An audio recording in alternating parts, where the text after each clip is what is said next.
Hello दोस्तों, स्वागत है हमारे और आपके यूट्यूब चैनल राहुल बायो में। और आज हम पढ़ने वाले हैं क्लास 10 साइंस बायो का नियंत्रण एवं समन्वय का पार्ट 4।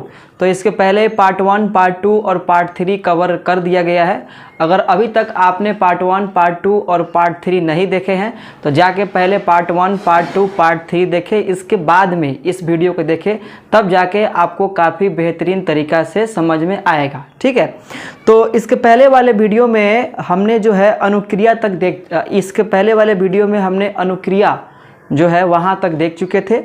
ऐच्छिक क्रिया क्या होता है उसको देख चुके थे, अनैच्छिक क्रिया क्या होता है उसे देख चुके थे, और प्रतिवर्ती क्रिया के बारे में इसके पहले वाले वीडियो में हम लोग डिस्कस कर चुके थे, है कि ना। और आपको एक बार फिर से बता देते हैं कि आपको केवल वीडियो को देखना है और आपको कुछ लिखना नहीं है।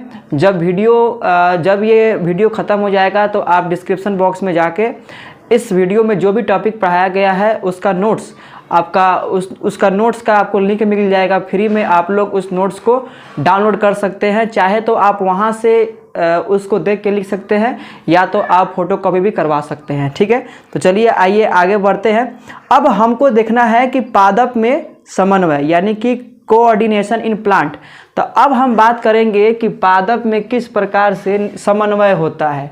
इसके पहले वाले वीडियो में हमने देखा था कि किस प्रकार से जो है समन्वय होता है मानव में नियंत्रण एवं समन्वय करवाने के लिए मस्तिष्क था, उसके बाद में तंत्रिका कोशिका था और मेरुरज्जु थे। लेकिन पादप में ये सब क्रिया को नियंत्रण करने के लिए ना तो कोई मस्तिष्क होता है, ना तो कोई तंत्रिका कोशिका होता है, ना तो कोई पादप में देखने को मिलता है हम लोग को मेरुरज्जु। तो पादप में समन्वय किस प्रकार से होता है? तो पादप में समन्वय होता है बहुत सारे हार्मोनों के द्वारा। बहुत सारे हार्मोन निकलते हैं पादप से जो बहुत सारे क्रियाओं को पादप के अंदर जो है नियंत्रित करते हैं। ठीक है, तो यहाँ पे आप ये स्लाइड देख रहे हैं। चलिए आगे बढ़ते हैं। तो वही आपको बताया कि पादप के पास ना कोई मस्तिष्क है, ना पादप के पास तंत्रिका कोशिका है, ना पादप के पास पेशी ऊतक है। तो पादप किस प्रकार से करता है समन्वय? तो पादप बहुत सारे रसायनों को अपने अंदर से निकालता है और वो रसायन क्या करते हैं कि बहुत सारे क्रियाओं को नियंत्रित करते हैं।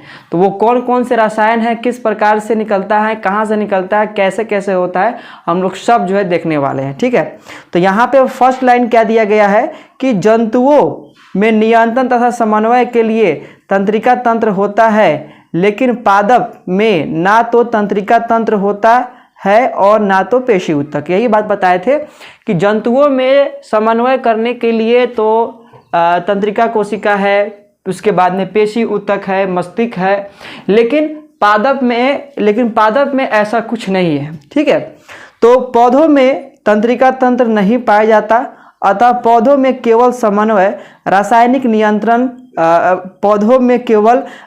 नियंत्रण होता है। रासायनिक नियंत्रण यानी कहने का अर्थ है कि पौधों के अलग अलग भाग से कुछ रसायन निकलेंगे, कुछ केमिकल निकलेंगे जिन्हें हम हार्मोन कहेंगे, और वो हार्मोन क्या करेंगे कि बहुत सारे क्रियाओं को नियंत्रित करेंगे। ठीक है, उसके बाद में क्या दिया गया है कि पादप में 2 प्रकार की गति पाई जाती है, एक वृद्धि पर आश्रित और दूसरी जो वृद्धि पर से संबंधित नहीं है। यानी कि पौधे भी गति करते हैं और पौधा में गति जो है 2 प्रकार से हो सकता है।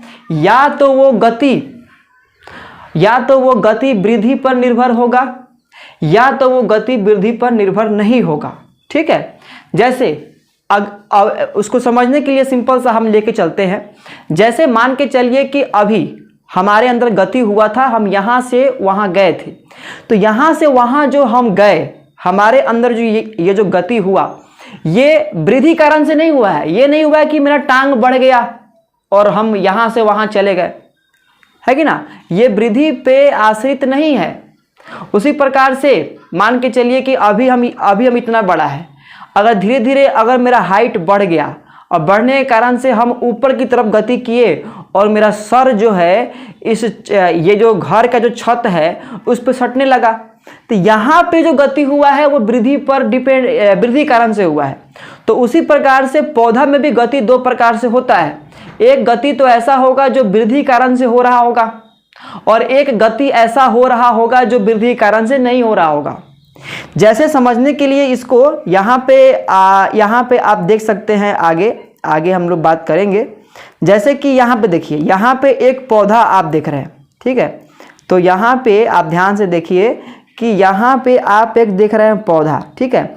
और ये पौधा मान के चलिए किसी कमरे के अंदर कुछ इस प्रकार से बंद है, ठीक है। अब थोड़ा सा यहाँ पे कमरा का जो जगह है खुला हुआ है और यहाँ से क्या हो रहा है, ये सूर्य का प्रकाश कमरे के अंदर आ रहा है। अब क्या किया है कि ये पौधा सूर्य के प्रकाश की तरफ मुड़ रहा है।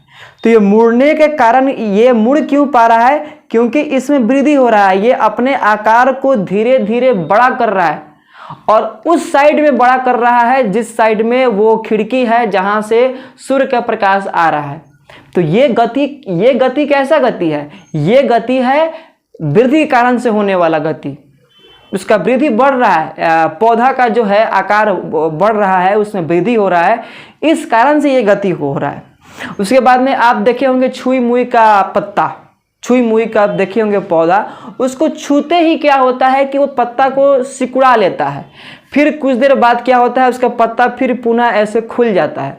तो ये बंद होना और खुलना, ये जो क्रिया हो रहा है, ये जो गति हो रहा है, ये जो गति हो रहा है वो वृद्धि कारण से नहीं हो रहा है। ये ना कि पत्ता बढ़ जा रहा है तो खुल जा रहा है, अब पत्ता छोटा हो जा रहा है तो बंद हो जा रहा है। तो ये गति वृद्धि कारण से नहीं हो रहा है। वही बताया गया है कि पौधा में जो गति है वो दो प्रकार से हो सकता है।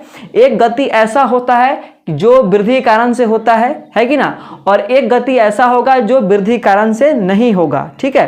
तो यहाँ से आप लोग समझ गए कि एक वृद्धि पर आश्रित, ठीक है, और दूसरा जो वृद्धि संबंधित नहीं है। दो प्रकार के हमको गति हमको देखने को मिलता है, कहाँ, पादप के अंदर, ठीक है। आइए, तो वही दिया गया है कि पादप में दो प्रकार की गतियां, यानी कि पादप में दो प्रकार के गति होते हैं। एक जो पहला नंबर है वहां पे क्या दिया गया है, यहां पे दिया गया है कि वृद्धि पे आश्रित, यानी कि ये गति वृद्धि के कारण से हो रहा है। और दूसरा क्या है, वृद्धि से आश्रित नहीं, यानी कि इसमें वृद्धि होने के कारण से गति नहीं हो रहा है, ठीक है। चलिए, तो यहाँ पे आप लोग पहला फोटो देखिए, यहाँ पे काफ़ी बेहतरीन तरीका से समझाया गया है। यहाँ पे वृद्धि पे आश्रित वाला गति बताया गया है, ठीक है, जिसके पहले जिसको हम थोड़ा देर पहले डिस्कस किए थे। मान के चलिए कि ये एक पौधा है जो एक कमरे के अंदर बंद है, ठीक है, और यहाँ पे थोड़ा सा जो है खुला हुआ है, और यहाँ से क्या हो रहा है कि सूर्य का प्रकाश आ रहा है। तो ये सूर्य के प्रकाश को देखकर महसूस कर ये क्या कर रहा है कि पौधा उस सूर्य के प्रकाश की तरफ मुड़ रहा है, और धीरे धीरे एक समय ऐसा आएगा कि इस खाली जगह से पौधा बाहर निकल जाएगा। तो ये जो गति हो रहा है ये वृद्धि के कारण से हो रहा है, ठीक है। तो इसीलिए बोलेंगे कि ये वृद्धि पे आश्रित गति है, ठीक है। उसके बाद में हम लोग आगे बढ़ेंगे। तो जैसे कि यहाँ पे देखिए, और सेकंड दिया गया है वृद्धि पे आश्रित नहीं। अब इस फोटो में, इस स्लाइड में हम लोग देख रहे हैं कि ऐसा गति जो वृद्धि के कारण से नहीं होगा, ठीक है। जैसे कि यहाँ पे आप देख रहे हैं, यहाँ पे बनाया गया है एक छुई मुई का पत्ता और उसका दाढ़ी, ठीक है। तो छुई मुई क्या करता है कि जब उसको छूते हैं तो वो पत्ता और दाढ़ी, अपना जो दाढ़ी है उसके बीच में जो टहनी है उसके बीच में जो है जल की मात्रा को परिवर्तित करते रहता है, और जल की मात्रा का परिवर्तन करने के कारण से वो जो है फूलता है, सिकुड़ता है, जिस कारण से पत्ता खुलते रहता है और बंद रहते रहता है, ठीक है। समझ में आ रहा है बात। तो वही दिया गया है कि छुई मुई के पत्ते को छूने से वह जल की मात्रा में परिवर्तन करके अपनी आकृति बदल लेता है, परिणाम स्वरूप फूलता सिकुड़ने फूल यहाँ पे दिखाई नहीं दे रहा है, क्या लिखा गया है, फूलना सिकुड़ने से उसका आकार बदल जाता है, ठीक है। इस प्रकार की गति वृद्धि से संबंधित नहीं है। तो यहाँ पे आप देखिए फोटो में समझाया गया है कि यहाँ पे आप देख रहे हैं एक टहनी, ठीक है, और यहाँ से जब जल की मात्रा को बाहर निकालेगा, जब पत्ता में आएगा तो क्या होगा कि ये जो है फूल जाएगा, जिस कारण से ये खुल जाएगा। लेकिन जब इसको टच करेंगे तो यह पत्ता से अपना जो भी जल का मात्रा है सबको ले जाकर टहनी में कर देगा, जिस कारण से पत्ता में जल की मात्रा कम हो जाएगी और पत्ता जो है सिकुड़ जाएगा। ठीक है, तो ये भी गति था, लेकिन ये गति क्या है, वृद्धि से संबंधित नहीं है। ठीक है, चलिए अब देखिए, अब आपको समझना है अनुवर्तन क्या है। ठीक है, अब आपको समझना है अनुवर्तन यानी कि ट्रॉपिज्म। अनुवर्तन यानी कहने का अर्थ है अनुवर्तन गति भी इसको हम लोग कह सकते हैं, यानी कि किसी उद्दीपन के कारण से, सुनिएगा ध्यान से, किसी उद्दीपन के कारण से पौधा का भाग उस उद्दीपन के तरफ गति करता है, तो वैसे गति को हम लोग क्या कहते हैं, वैसे गति को हम लोग अनुवर्तन गति कहते हैं। यानी कि मान के चलिए यहाँ पे कोई, यहाँ पे मान के चलिए पौधा था, है कि ना, और यहाँ पे एक कमरा था। ठीक है, थोड़ा सा खुला हुआ था, यहाँ से उद्दीपन आया। उद्दीपन क्या आया, प्रकाश आया, सूर्य का प्रकाश। और इस सूर्य के प्रकाश के आने के कारण से पौधा क्या करने लगा कि उसी सूर्य के प्रकाश की दिशा में गति करने लगा। तो ये गति क्या कहलाएगा, अनुवर्तन गति कहलाएगा। ठीक है, तो वही दिया गया है यहाँ पे, देखिए ध्यान से, यहाँ पे दिया गया है कि पौधों के भागों का बाह्य उद्दीपन की दिशा में गति करना अनुवर्तन कहलाता है। यानी कि अगर कोई पौधा का भाग अगर किसी बाहरी उद्दीपन के कारण से उसी उद्दीपन के दिशा में अगर गति कर रहा है, तो वैसे गति को हम लोग क्या कहते हैं, वैसे गति को हम लोग अनुवर्तन गति कहते हैं। ठीक है, जैसे कि आप यहाँ पे देख सकते हैं इस फोटो में क्या हो रहा है कि सूर्य का प्रकाश आ रहा है और इसी कारण से सूर्य के प्रकाश की दिशा की तरफ गति कर रहा है। क्या गति कर रहा है, पौधा गति कर रहा है। तो ये अनुवर्तन गति है, लेकिन इसमें चूंकि उद्दीपन सूर्य का प्रकाश है, इसीलिए ऐसे अनुवर्तन गति को हम लोग क्या कहेंगे, प्रकाशा अनुवर्तन, यानी कि प्रकाश की दिशा की तरफ पौधे का गति करना क्या कहलाता है, प्रकाशानुवर्तन। तो ये आपको लाइन आशा करते हैं कि आपको समझ में आ गया होगा।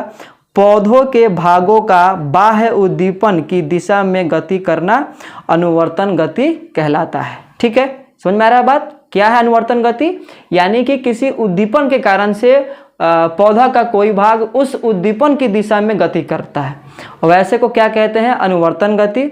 और उद्दीपन कुछ भी हो सकता है, जल हो सकता है, रसायन हो सकता है, प्रकाश हो सकता है कि ना। चलिए अब सबसे मेन, अब धीरे धीरे अब मेन टॉपिक है अब, जिसका नाम क्या है, प्रकाशा अनुवर्तन। ठीक है, प्रकाशा अनुवर्तन यानी कि जिसको हम लोग कहते हैं फोटोट्रॉपिज्म, जिसको क्या कहते हैं हम लोग, जिसको हम लोग कहते हैं फोटोट्रॉपिज्म कहते हैं। तो यानी कि प्रकाशा अनुवर्तन क्या है, नाम में ये आंसर है। यहाँ पे अनुवर्तन यानी कि दिशा में गति कर रहा है, तो किसके दिशा में गति कर रहा है, तो प्रकाश के दिशा में गति कर रहा है। ठीक है, तो यानी कि पौधे का अगर कोई भाग प्रकाश की दिशा में गति कर रहा है, तो वैसे गति को हम लोग क्या कहते हैं, प्रकाशा अनुवर्तन।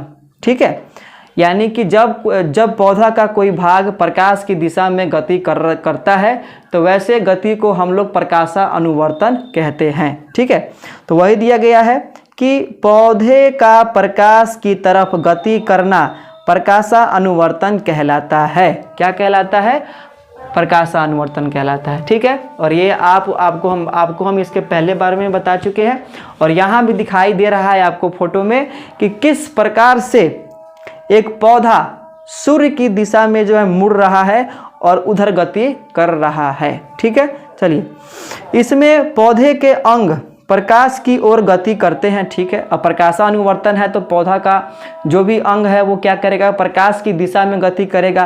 प्रकाशा अनुवर्तन आपको सूर्यमुखी के फूलों में देखने को मिलता है। जब भी धूप निकलता है, जिस साइड से प्रकाश आता है, सूर्यमुखी का फूल जो है उसी साइड में घूम जाता है, तो वो भी जो है प्रकाशा अनुवर्तन दिखा रहा है कि ना। प्रकाश वहाँ पे उद्दीपन है और इस कारण से उद्दीपन की दिशा में वो गति कर रहा है। ठीक है, तो वही दिया गया है कि इस प्रकार के गति में तने का शीर्ष भाग या पत्ती में हम स्पष्ट रूप से देख सकते हैं। यानी कि इस प्रकार का प्रकाशा अनुवर्तन पत्ता में हम देख सकते हैं, और पौधा का जो शीर्ष वाला भाग है सबसे ऊपर वाला, यहाँ पे देखिए शीर्ष वाला भाग उधर मुड़ा है, सब पत्ता भी उसी दिशा में मुड़ा हुआ है। तो यहाँ पे आपको प्रकाशानुवर्तन देखने को मिलता है। और वही पौधा का जड़ प्रकाश के विपरीत दिशा में गति करता है। अब मान के चलिए यहाँ पे इसका जड़ होगा, तो जड़ तो और जाएगा नीचे। क्या नीचे प्रकाश है? क्या नीचे प्रकाश नहीं है, ठीक है। तो और इसमें अगर ऐसा होता कि जड़ बाहर निकल रहा है इस प्रकार से और इस सूर्य की दिशा में जा रहा है, तो बोलते हैं कि जड़ में भी प्रकाशानुवर्तन होता है। लेकिन जड़ में प्रकाशानुवर्तन नहीं होता है। जड़ में क्या होता है कि प्रकाशानुवर्तन के विपरीत काम होता है, यानी कि प्रकाश के विपरीत दिशा में जो है जड़ गति करते हैं। जड़ प्रकाश के से दूर मुड़कर अनुक्रिया करती है, वही बताया गया है कि जड़ में प्रकाशानुवर्तन नहीं होता, ये प्रकाश से विपरीत दिशा की ओर गति करता है, ठीक है। चलिए अब देखिए, अब एक और अनुवर्तन है, एक और अनुवर्तन है जिसका नाम है गुरुत्वानुवर्तन, जिसको हम लोग बोलते हैं जियोट्रॉपिज्म। जिसको क्या कहते हैं हम लोग? जिसको हम लोग कहते हैं जियोट्रॉपिज्म। अब जानते हैं कि हमारा पृथ्वी के पास एक बल है जिसको हम लोग कहते हैं गुरुत्वाकर्षण बल। और वो गुरुत्वाकर्षण बल क्या करता है कि अपने तरफ बहुत सारे वस्तुओं को आकर्षित करता है और अपने तरफ जो है खींच के रखता है। उसी प्रकार से अगर बात करेंगे तो हम लोग का यहाँ पे जो पौधा है, पौधा के अंदर भी गुरुत्वानुवर्तन देखने को मिलता है, यानी कि पौधा का भी बहुत सारा भाग गुरुत्वाकर्षण बल की दिशा की ओर गति करता है। और ये हमको स्पष्ट रूप से दिखाई भी देता है। जैसे कि यहाँ पे आप देखिए, यहाँ पे एक गमला है और इस गमला के अंदर एक पौधा को लगाया गया है, ठीक है। अब पौधा में हम एक बात देख रहे हैं कि अब मान के चलिए यहाँ पे मिट्टी है, तो अब पौधा का यहाँ पे मिट्टी थोड़ा अच्छा से बना लेते हैं, यहाँ पे मिट्टी है मान के चलिए, तो पौधा का जड़ इस मिट्टी की तरफ यानी कि धरती की तरफ गति कर रहा है। और वही पौधा का जो टहनी है वो ऊपर की तरफ गति कर रहा है। तो यहाँ पे जो नीचे की तरफ जो गति कर रहा है जड़, उसके पीछे कारण यही है क्योंकि इस पृथ्वी जो है एक बल जो है लगा रही है पौधे की जड़ की तरफ, और वो है गुरुत्वाकर्षण बल लगा रहा है।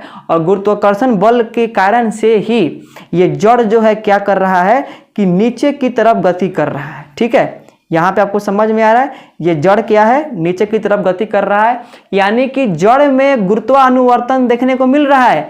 लेकिन वहीं पे इसका जो इसका जो टहनी है, इसका जो पत्ता है, वहाँ पे गुरुत्वानुवर्तन देखने को नहीं मिल रहा है, ठीक है। तो चूंकि जड़ गुरुत्वाकर्षण बल की दिशा में गति कर रहा है, इसीलिए इसको क्या कहते हैं, धनात्मक क्या बोलते हैं, गुरुत्वानुवर्तन, यानी कि इसको इंग्लिश में बोलते हैं पॉजिटिव जियोट्रॉपिज्म। और वहीं पे ऊपर लिखा गया है ऋणात्मक गुरुत्वानुवर्तन, यानी कि यहाँ पे जो पौधा का जो तना है गुरुत्वाकर्षण बल के विपरीत दिशा में गति कर रहा है, इसीलिए हम लोग कहेंगे कि यहाँ पे जो है गुरुत्वानुवर्तन देखने को नहीं मिल रहा है। इसीलिए इसको क्या कहेंगे, निगेटिव जियोट्रॉपिज्म, ठीक है। तो यानी कि सिंपल सा बात, गुरुत्वानुवर्तन क्या है, तो पौधे का कोई भाग गुरुत्वाकर्षण बल की दिशा में गति जब करता है, तो वैसे गति को हम लोग क्या कहते हैं, या वैसे अनुक्रिया को हम लोग क्या कहते हैं, गुरुत्वानुवर्तन। तो इसमें पौधे का अंग गुरुत्वाकर्षण बल की दिशा में गति करते हैं। हम पौधों की जड़ों में गुरुत्वानुवर्तन देख सकते हैं, ठीक है। इसीलिए क्योंकि इसमें धनात्मक देखने को मिल रहा है, यानी कि पॉजिटिव जियोट्रॉपिज्म। लेकिन वही इसका तना जो है गुरुत्वानुवर्तन नहीं दर्शा रहा है। पौधों के तने गुरुत्वाकर्षण बल के विपरीत दिशा में वृद्धि करते हैं, इसीलिए इसको क्या कहते हैं हम लोग, ऋणात्मक गुरुत्वानुवर्तन। तो पौधे के जड़ क्या दर्शाते हैं, धनात्मक गुरुत्वानुवर्तन, क्योंकि वो गुरुत्वाकर्षण बल की दिशा में गति करते हैं। और पौधे का जो तना है वो क्या दिखाता है, ऋणात्मक गुरुत्वानुवर्तन, क्योंकि वो गुरुत्वाकर्षण बल के विपरीत गति करते हैं, ठीक है। चलिए आइए आगे बढ़ते हैं। अब नेक्स्ट अनुवर्तन है जिसका नाम है रसायनानुवर्तन। नाम में ही आंसर है, यानी कि इसमें कोई पौधा का भाग क्या करेगा, कोई रसायन के तरफ गति करेगा। और ये हमको देखने को मिलता है परागन के दौरान। तो यहाँ पे इसके बारे में आगे हम पढ़ेंगे। तो ये जो है यहाँ से लेकर यहाँ तक जो देख रहे हैं ये पौधा का स्त्री वाला भाग है, ठीक है, जिसको हम लोग एक साथ कहते हैं, पौधा का नहीं फूल का स्त्री वाला भाग है जिसको हम स्त्री केसर कहते हैं। और इस स्त्री केसर के ऊपर जब पराग कण गिरता है तो पराग कण से क्या बनता है, एक नलिका बनता है जिसको हम लोग क्या कहते हैं, पराग, जिसको हम लोग क्या कहते हैं, पराग नली कहते हैं, ठीक है। और यही पराग नली क्या करता है कि पराग कण को यहाँ से लेकर ये जो बीच वाला जो भाग है जहाँ पे अंड पाया जाता है वहाँ तक लेके जाता है, ठीक है। तो परागन के दौरान जब पराग नलिका बनता है पराग कण के द्वारा तो वहाँ पे हमको रसायन अनुवर्तन देखने को मिलता है, ठीक है।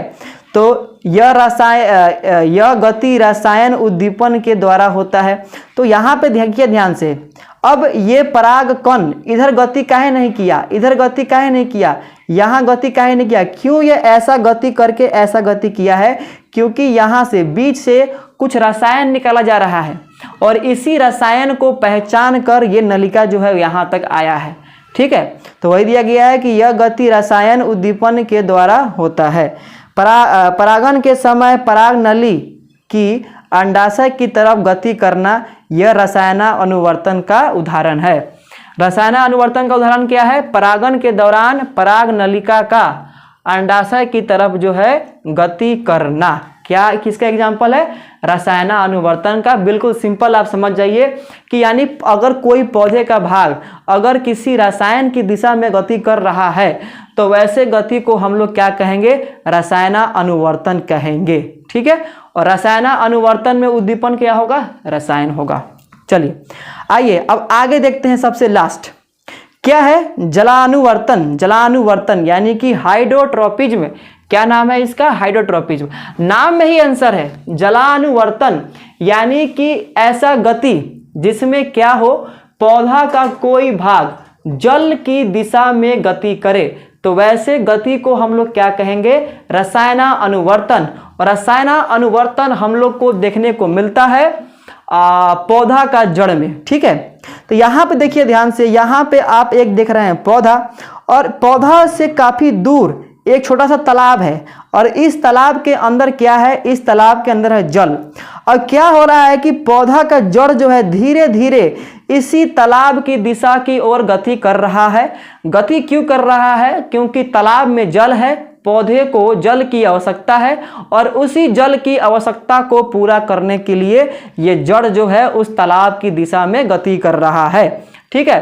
तो वही सिंपल सा आंसर, जलानुवर्तन क्या है, पौधे के जड़ का जल की दिशा में गति करना क्या कहलाता है, जलानुवर्तन। और यहाँ पे आप काफ़ी बेहतरीन तरीका से आप लोग देख सकते हैं। और इसके पहले जो ये फोटो अगर आपको देखना है तो आप क्लास 12 के एनसीईआरटी बुक में आप इसको देख सकते हैं, ठीक है। चलिए जो एनसीईआरटी बुक में दिया गया है और ये फोटो मैं खुद से बना के डाला हूँ जिसमें आप देख सकते हैं कि एक तालाब में जल है और इसी जल की तरफ पौधा का जो जड़ है वो गति कर रहा है। तो पौधे के अंग को जल की तरफ गति करने को जलानुवर्तन कहते हैं। यहाँ पे अंग के रूप में जड़ लिख सकते हैं, यानी पौधे के जड़ को जल की दिशा में गति करना क्या कहलाता है, जलानुवर्तन। यानी कि हाइड्रोट्रोपिज्म जैसे जड़ जल की तरफ गति करता है, यानी कि जड़ में हम लोग को क्या देखने को मिलता है, जलानुवर्तन देखने को हमको मिलता है, क्योंकि पौधे के जड़ जो है जल की दिशा में गति करते हैं, ठीक है। तो यहाँ तक ये कंप्लीट हुआ। आइए एक बार रिवाइज कर लेते हैं। प्रकाशानुवर्तन में उद्दीपन प्रकाश होता है, उसके बाद में गुरुत्वानुवर्तन में उद्दीपन गुरुत्वाकर्षण बल होता है, ठीक है। रसायन अनुवर्तन में रसायन होता है उद्दीपन, रसायन की दिशा में पौधा का कोई भाग गति करता है। और जलानुवर्तन में उद्दीपन क्या होता है, जल होता है, क्योंकि जल की दिशा में ही पौधे का जड़ गति करता है, ठीक है। तो इस वीडियो में इतना ही। थोड़ा सा टॉपिक और बचा है हार्मोन के बारे में, यानी कि मानव में जो भी हार्मोन निकलते हैं कौन कौन से कार्य को करते हैं इसको देखना है। तो नेक्स्ट वीडियो में एक और वीडियो बनेगा इस चैप्टर का और थोड़ा सा और बाकी है कि पौधे से भी कौन कौन से हार्मोन निकलते हैं। तो पौधे से निकलने वाले हार्मोन और मानव से निकलने वाले हार्मोन का नाम और उनके काम को अगर देख लेंगे तो ये हम लोग का चैप्टर जो है ख़त्म हो जाएगा। तो मिलते हैं एक नए वीडियो में एक नए टॉपिक के साथ। अगर ये आपको वीडियो अच्छा लगा हो तो वीडियो को लाइक करें, कमेंट करें, शेयर करें, साथ ही साथ हमारे चैनल को सब्सक्राइब जरूर कर ले ताकि इसी प्रकार से वीडियो आपको टाइम पे मिलता रहे। तो मिलते हैं एक नए वीडियो में। जय हिंद, जय भारत।